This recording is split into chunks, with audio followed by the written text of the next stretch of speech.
Hi guys. In the previous episode, we took a look at what Moolre is at a glance.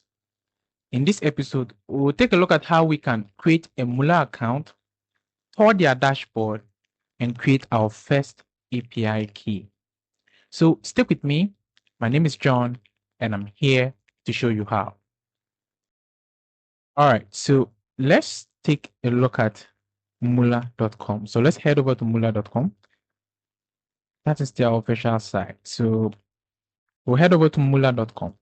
And when we come to Moolre.com, immediately we see this beautiful UI that is very nice, actually, to me. And I like this concept of the live dashboard, where we are able to interact with a mock version of the dashboard even before we create an account.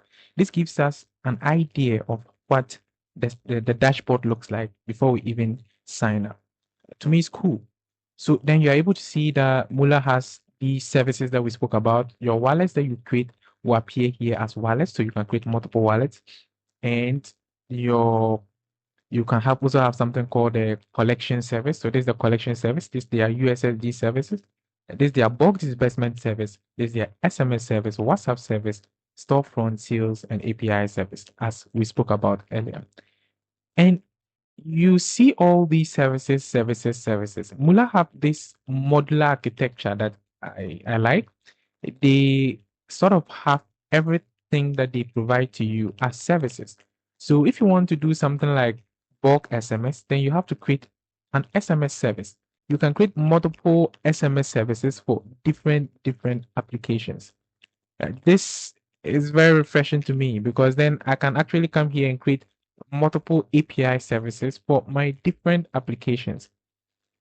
Something that if you have been working with Paystack, you see how frustrating it might be to just use the same account for multiple different applications that you are building.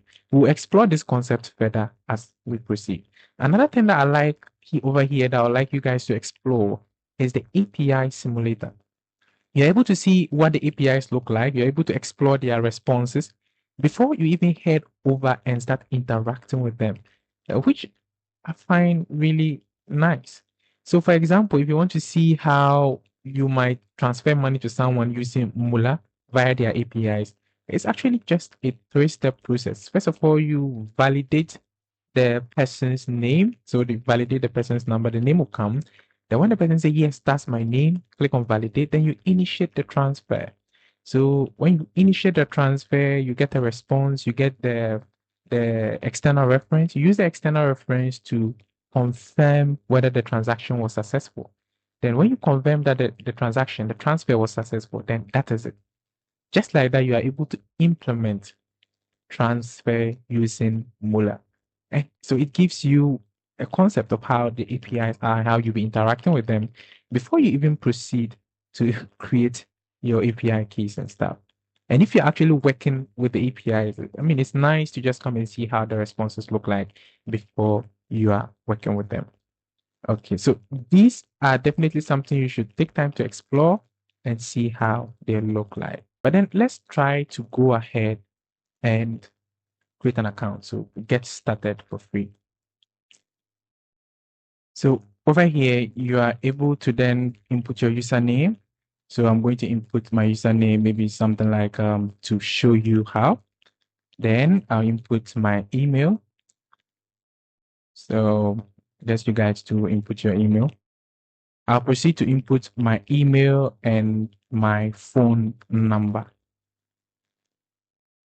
I guess you guys also input your emails and your phone number. I would hide the phone number part. So once you're done inputting your phone number, you put in your password. And when you put in your password, you accept the terms and conditions. Once you accept the terms and conditions, then you can sign up.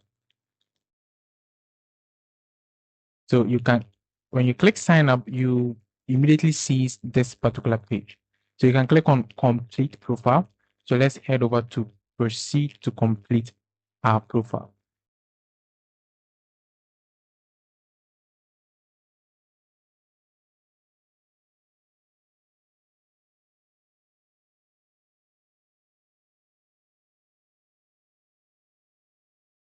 Then you proceed to verify your email. Click on verify your email. So remember, you have to verify your email, verify your phone number, and verify your ID card before you would be able to create an API key. So these are important. So just remember that. So I'm going to verify my email, heading over to my Gmail account.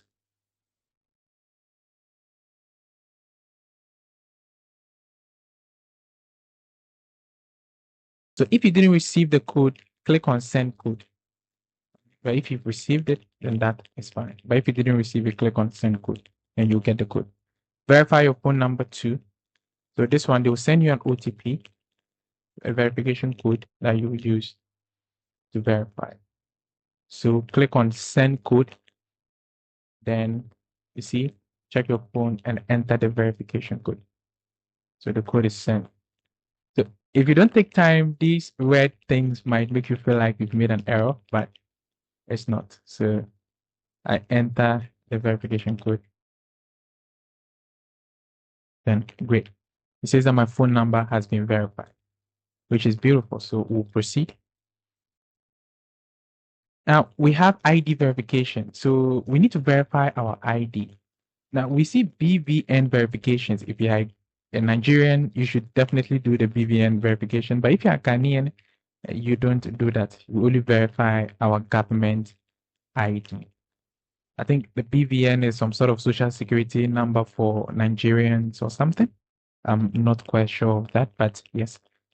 If you are Ghanaian, you only need to verify your government ID. If you're Nigerian, then you have to submit your BVN verification too.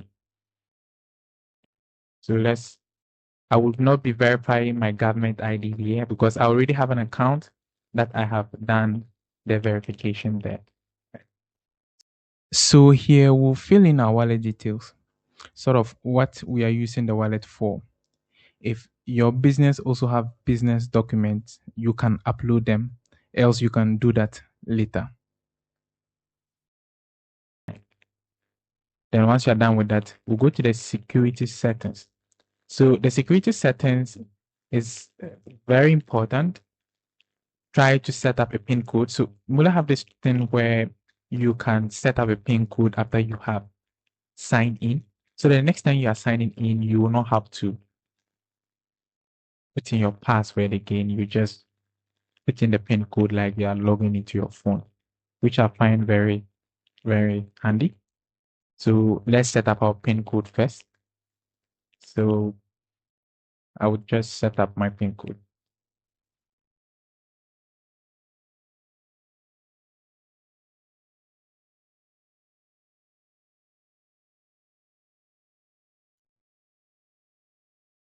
And once you are done, you click submit. Then it says that your PIN code has been set.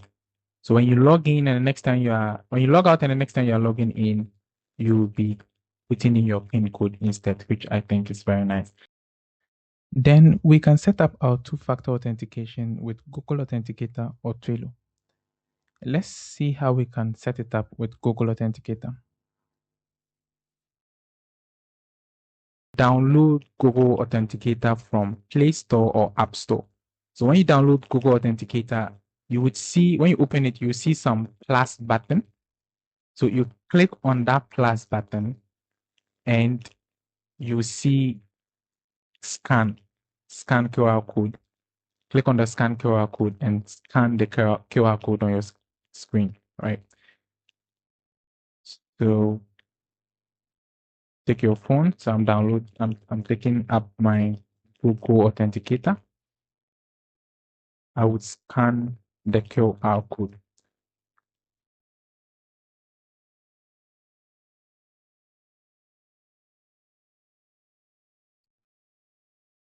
And once you're done scanning the QR code, you would get a 6-digit code. So you need that 6-digit code. So once you scan the QR code, immediately you see some 6-digit codes that you can use to set up your 2FA.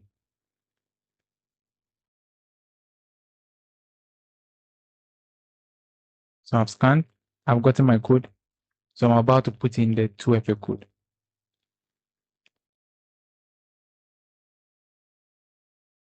So only after you've kept in the code that you can enable the two-factor authentication. So put in the 2FA code that you've gotten from Google Authenticator. And once you're done, you just hit on enable. Then, ta-da, you have your two-factor authentication set up. So I would encourage you to do that. Set up your PIN and set up your two-factor authentication. Then we'll proceed. So we see that we've done everything here. The only problem is that we don't have our ID verification yet. And we'll face an issue if we try creating an API key.